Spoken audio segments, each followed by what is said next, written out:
Welcome back, everybody, to today's episode of the Beyond the Cave podcast. I am one half of your hosts, Olivia Devine. The essay I've written this week is about what I think is the most terrifying part of the new movie Longlegs. I've seen a lot of things on the internet, mostly tweets, because that's where I live, of people saying that it wasn't scary at all, to people saying that it was so scary that they were crying and throwing up and had to leave the theater.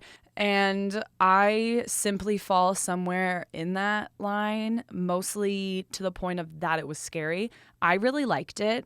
However, reading a lot of this discourse made me want to dive deeper into it and explore why I found it scary and what parts of it I found scary. I also want to share myself reading my own writing with you guys because I think it's special to do so in a verbal way, and I'm just really excited about this. So let's get into it. I've titled the essay, "The Prayers Don't Help Anyway, The Terrifying Truth of Osgood Perkins' Film Longlegs," which, of course, I'm adding something already. The Prayers Don't Help Anyway is an instant callback to Ruth, Lee Harker's mom, suggesting that no matter how much you pray, it doesn't matter because the evil is going to get you. And right away, if you got that reference, that's the whole argument of this essay. Osgood Perkins' latest horror film, Longlegs, leaves a plethora of themes waiting to be discussed among horror buffs. From the idea of family and what is kept in the basement, to the devil's choice of targeting little girls instead of little boys. Perkins' vast exploration allows audiences to run with whatever tickles their fancy. However, one significant topic Perkins dissects in Longlegs is the concept of control, and moreover, what happens to a person when their perceived control is taken away from them. Through the exploration of control, Perkins does an incredible job at intertwining the experiences of the main character, Lee Harker, played by Micah Monroe, and the audience. As Harker's dread, confusion, and panic increases, the audience is left with a similar curiosity that results in a mirroring, rapid heart rate as character and audience alike all wait for these big moments of impact. Once the film reaches part 3, though, the ultimate manipulation to all involved is unveiled. Alongside Harker, viewers reach the sudden and horrific realization that all the events since Longlegs arrives at Harker's house have been predetermined, not by the prolific serial killer, in which gives the film its name, but by an even worse, all-dominating evil power. The omniscient evil puppeteers Harker's life since she is 9 years old.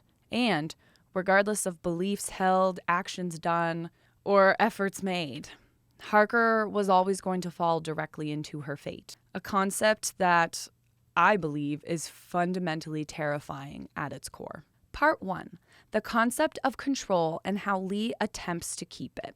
The idea of control and what functions it serves to the human brain and body has been a widely discussed topic in the field of psychology for years.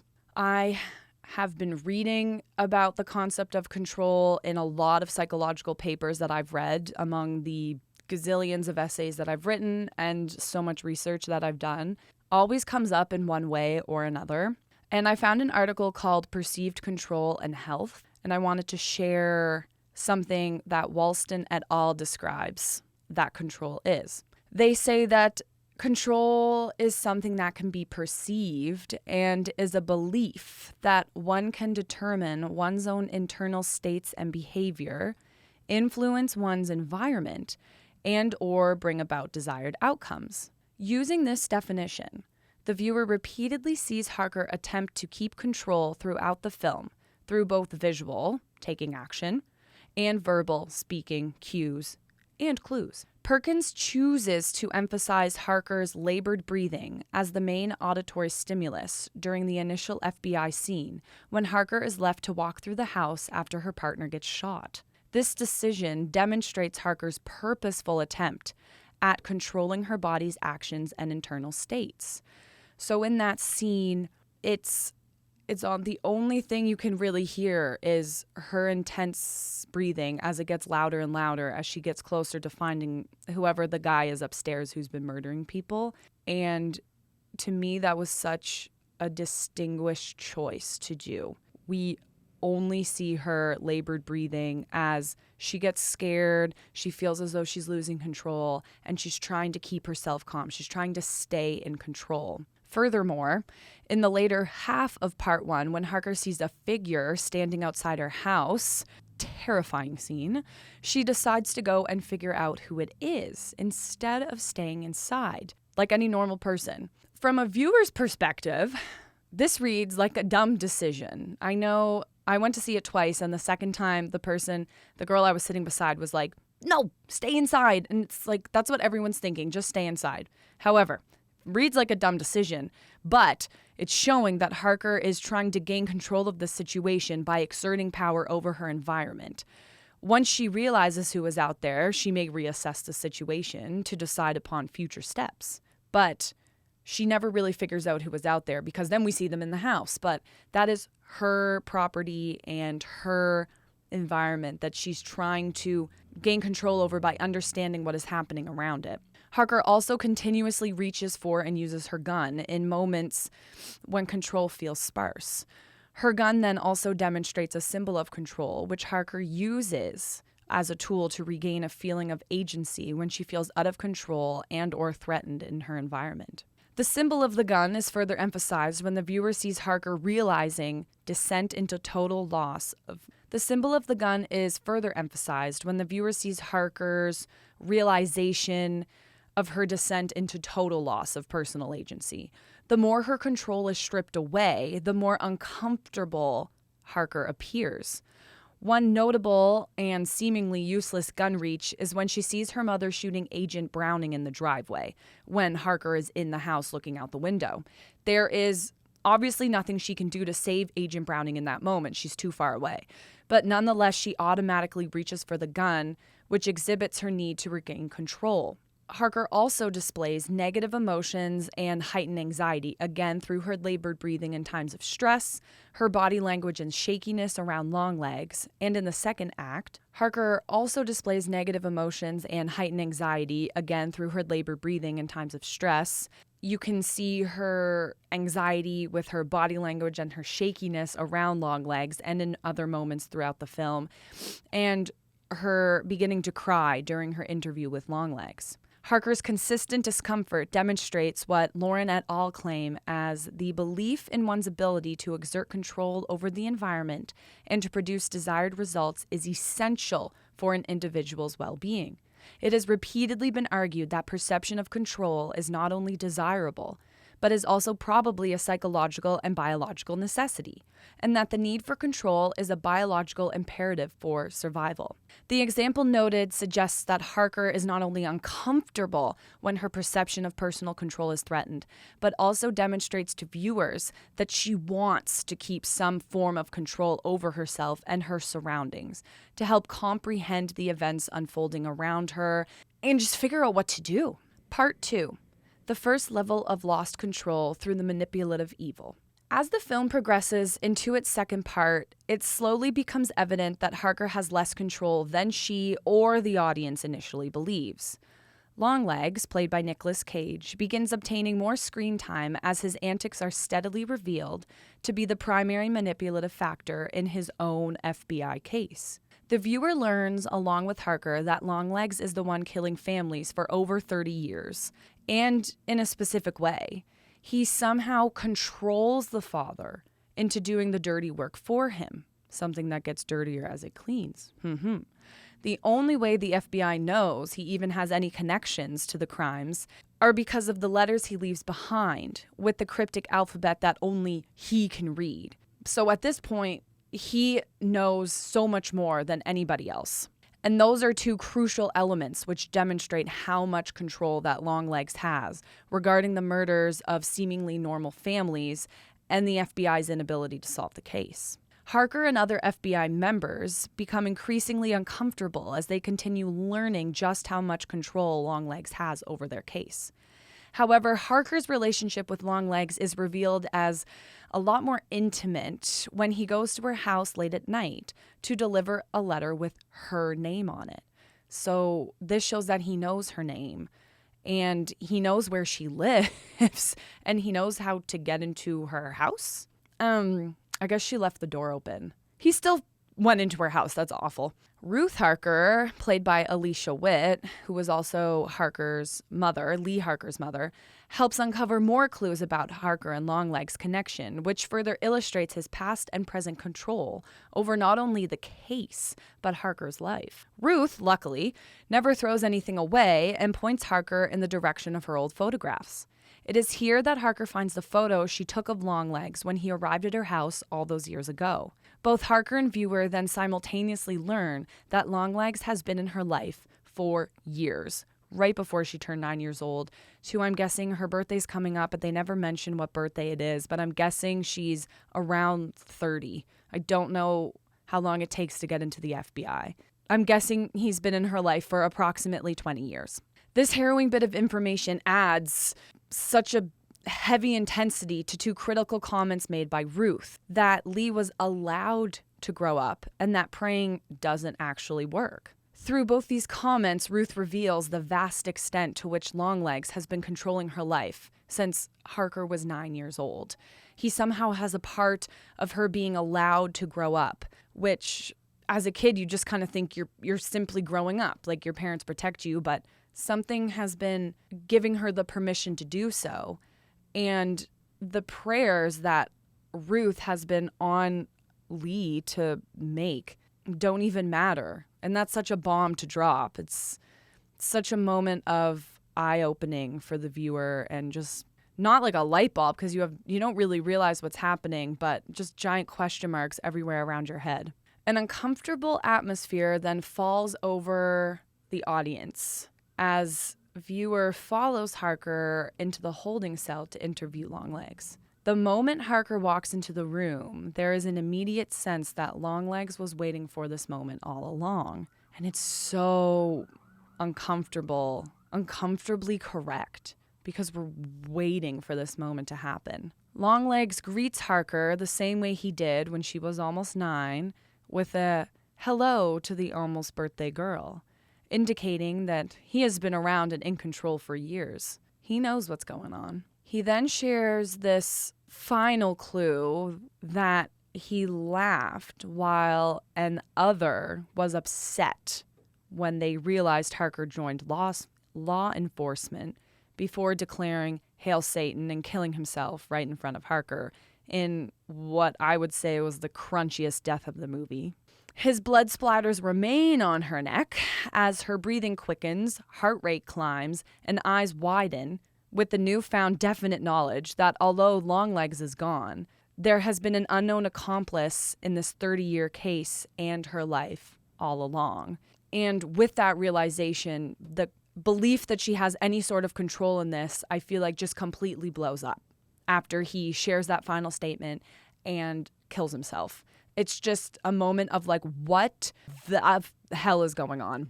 It's just, the girl I was sitting beside the second time I saw it was like, what? And the guy that I was sitting beside was like, where is this going to go? The main guy is dead. What's going to happen next? Which brings us into part 3. The devil is in the details.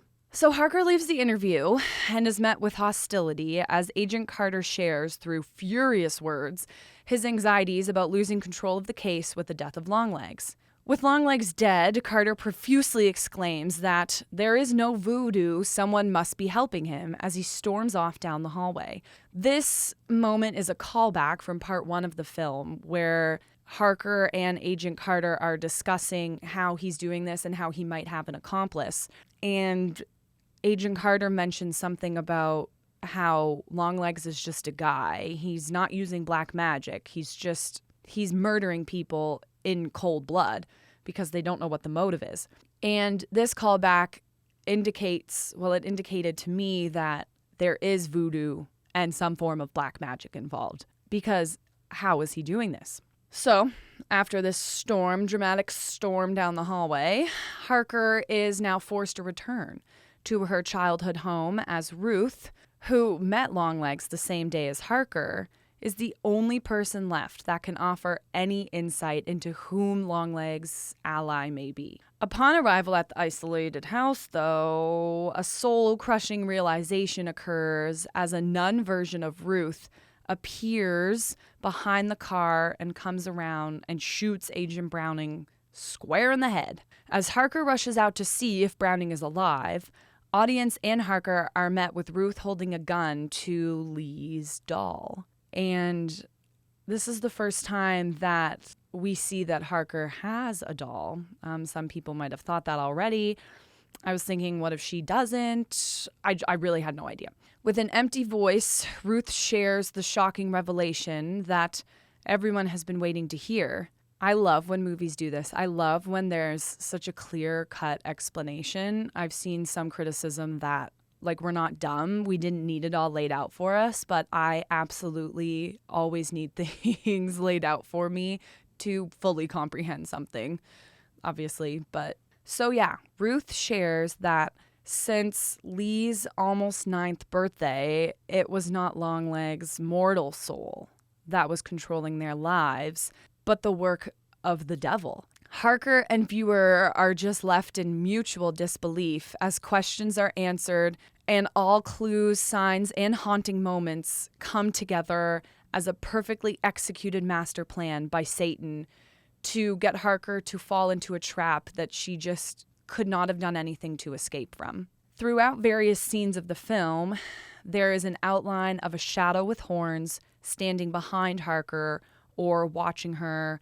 Throughout various scenes of the film, there's an outline of a shadow with horns standing behind Harker, outside a window, and outside her house. The first shot of the film is also from the perspective of a devil. Throughout various scenes of the film, there is an outline of a shadow with horns standing behind Harker, watching her through a window and outside her house. People on the internet have speculated that there is around 10 times you can see this. I only saw it 3 or 4 times, so my gosh, if you have the exact moments it happens, that would be fantastic. Anyway, so we have a devil figure always watching, always looming. The first shot of the film is also from the perspective of the devil through Lee's dolls. So in multiple parts of the movie, you see the red eyes. This is also a moment when this happens, and I didn't notice until my second watch. When Longlegs pulls up to the Harker house, it initially seems that we're either just looking through an old camcorder or it's just old footage. It's a flashback. You know, we have that genius idea of making the screen into a smaller square, all that jazz. But it's actually from the perspective of the passenger seat in the car. And in the top right or side right of the screen, you can see thin black fabric, which, of course, is answered later that Longlegs covers the doll with thin black fabric. This indicates that it is the doll. It's the perspective of Satan through the doll in the passenger seat. That's the very first shot of the movie. Immediately, Perkins is telling us this entity is watching what's happening. And Longlegs is simply just bringing it around. The camera in this scene also periodically looms on the car with the passenger seat. And in my first watch, I was like, okay, creepy car. I was not looking inside it. Second time, I was looking inside it. And there is a black mass there watching. Oh, it's so creepy. It's so genius. And it is as if to show someone or something is watching from afar.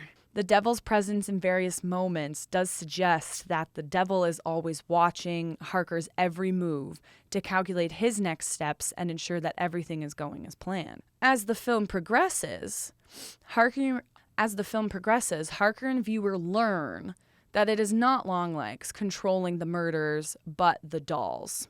Evil conduits made by Longlegs and transferred by Ruth. So initially, you're like, okay, Longlegs is physically murdering people. He has to be. He's not using magic, blah, blah, blah, blah, blah. Then they figure out there might be someone working with him. But then it's like, there is someone working with him, but evil in the doll is making the murders happen. And in the doll is the evil devil. Once Ruth brings the dolls into the chosen houses, the doll can possess the fathers of the families to murder everyone, including themselves. And as Agent Carter indicates, these are all seemingly perfectly normal families who do all like the American dream stuff, like attend church, they, I don't know, go to picnics, go to Disneyland over Christmas vacation, love each other, etc. So the decision of using normal families that one day do a complete 180 and turn into a murderous bloodbath scene demonstrates the immense power that the devil has over the situation. Absolute manipulation and control. However, the devil controls Harker's fate more than anyone else's. It becomes apparent that Harker's so-called psychic abilities was the devil all along, encouraging her to make specific choices to ultimately lead her to the present moment being the grand finale. First, she picks the correct random house during her door-to-door neighborhood walkthrough, which proves her worth and gets her put on the Longlegs case. She then gets to work alongside Agent Carter, who not only invites Harker in his house to meet his family, but grants Harker the opportunity to get invited to Ruby's, Agent Carter's daughter's, birthday party on January 13th, the one missing day on the inverse triangle on the calendar.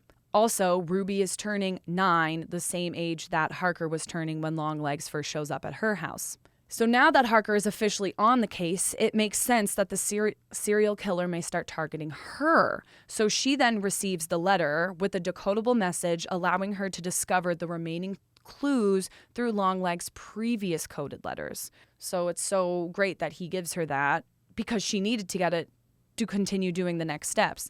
His letters prove useful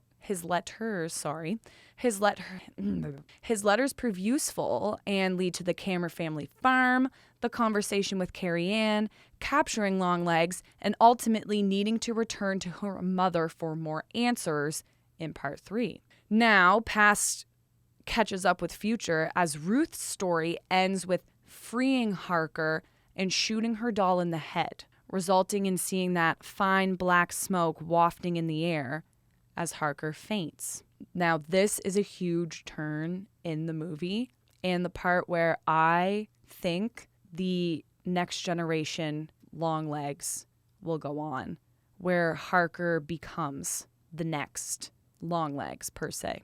I'll explain. Harker wakes up by hearing a telephone ring, and we see that she wakes up in Longlegs' bed, which was in her basement all along. Perkins uses a new camera angle during this moment as we follow a freed Harker upside down through the basement of her house. This is the only part in the movie where we get an upside down camera shot, suggesting that everything has just turned around, in my opinion. Once Harker answers the phone and there's the creepy voice, she learns that she is missing Ruby's birthday party. So in a panic, Harker rushes outside where the car with the dead Agent Browning is now gone. It is, I don't know where it went, but it's gone. It's not there anymore. And this forces her to mirror more of Longlegs' actions. She needs to take his car, which has been in the garage covered with a tarp all this time, and on the way to Ruby's birthday, she screams. And the camera angle is exactly the same as when Longlegs screams earlier in the film. His screaming is also singing, but it's just such a distinct mirroring concept where Harker and Longlegs look so similar, and she's following all these movements, essentially just following the crumbs right to the cookie and mimicking Longlegs in the process. The mirroring effect, paired with the upside-down camera shots after Harker wakes up in her freedom, suggests that she is the new conduit for the devil to puppet as she goes directly where the voice on her phone told her about. Once at the birthday party, though, it's too late. Agent Carter's eyes are already teary, and Ruby is mutely hugging her doll as Ruth sits on the couch, ensuring that everything goes according to plan, because she also has to do that. She has no choice if she wants her own daughter to remain alive. Another level of control. In an unsettling climactic point, Agent Carter stabs his wife, leaves her in the kitchen, and attempts to kill his daughter. Stepping into the protective role, Harker then kills Agent Carter and her own mother before either successfully kill Ruby. However, the most important moment in the sequence is when Harker takes her final shot at Ruby's doll, but has ran out of bullets. After a few attempts to shoot it, both Harker and viewer realized that Harker had exactly enough bullets to kill the mortals in the room and save Ruby, but not stop the evil coming from the doll. Known from Harker's and Carrie Ann's experiences with their respective dolls, if Ruby's doll is not destroyed, it will continue to haunt her. The doll remaining intact indicates that Ruby is now linked to an evil entity, which Harker has endured since she was 9, the same age that Ruby is now. Thus, a new era is born where Harker takes her mother's place and becomes the adult conduit, and Ruby will be the child Harker strives to protect. So it just moves down to the next one, and it all happened, and everything happened for a reason to lead to this moment to ensure that the evil will continue on. The cycle then continues in the devil's predetermined plan. Throughout the film, Lee strives to regain control. The cycle then continues in the devil's predetermined plan. Throughout the film, Harker strives to regain control that all humans crave as it slips further from her grasp. As personal agency is passed from mortal to demonic being, Harker and viewers slowly slip into the terrifying fate. As personal agency is passed from mortal to demonic being, Harker and viewers slowly slip into the terrifying realization that nothing Harker or anyone in her life could have done would have changed her fate. The harder she tries to stop it, the easier she falls into the trap. As in, the devil also knew she was going to be worried about Ruby and would rush to the birthday party. And she already knows where Agent Carter lives because he conveniently needed her to drive him home after he drank too much. It's just every single thing in the movie leads to this one final place so the evil can continue on. Perkins' stylistic choice to end the movie with a clip of Longlegs saying, "Hail Satan," while kissing the camera, delivers an everlasting final blow. There is nothing anyone can do to stop the evil overtaking the lives of innocents. As Lee Harker concisely phrases it, it's revelation, singular, not plural. So there you have it. Something that I consider what makes this movie so scary is that just the absolute loss of control, that nobody could have done anything to change what has happened, and it targets innocent people, and it was just the luck of the draw. I also think it's interesting and to note that Ruth and Lee, so the Harker family, had no father figure. And then Longlegs comes in. Part of me thinks that if we had a Longlegs movie or a Longlegs perspective, not asking for that, just considering things, that the devil encouraged Longlegs to go to their house and almost become the father figure. And we see that he's tied Ruth up. Just nobody has control except the evil. The evil is controlling Longlegs. The evil is manipulating Ruth through Longlegs, and the evil is manipulating Ruth and Lee and all these families and using Longlegs. And it's just a very terrifying topic to consider, that what would you do if you realized you had no control? Does that scare you? Does that make you anxious? Do you already know that? I've been sitting with that for a long time, and it's very scary. I think it's scary, and I think that's where a lot of human anxiety comes from. I really do. And I just want to say thank you so much for making it to the end, and thank you for watching. Check out my Substack. Check out my Substack, The Divine Rights, where this essay will be posted. And Patrick and I will see you later this week for an episode.